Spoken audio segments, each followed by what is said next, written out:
In today's video, I'm going to teach you how to show a hidden column in Asana. If you've ever been working in a project and suddenly noticed that a column you rely on has disappeared, don't worry. It's usually not deleted, it's just hidden.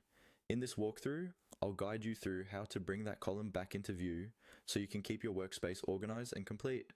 First, go ahead and open Asana in your browser or desktop app and make sure you're logged into your account.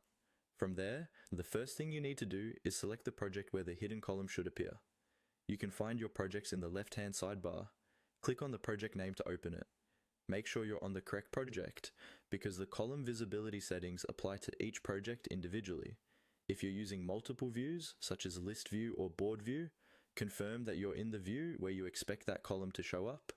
Once your project is open, look toward the upper right area of your project view for the options menu. This is usually represented by 3 horizontal dots or a similar icon. This menu controls a lot of the display and layout settings for your project. Go ahead and click on that options icon. When you open it, you'll see a drop-down with several choices related to sorting, filtering, and how information is displayed. Within that drop-down, look for the option labeled Show Hide Columns. This is the control that lets you choose which columns are visible in your current project view. Click on Show Hide Columns to open the column visibility panel. In this panel, you'll see a list of the available columns for your project, each with a toggle or checkbox next to it. Columns that are visible will be marked as active, and columns that are hidden will not. Simply find the column you're missing and turn it back on by enabling its toggle or checking its box.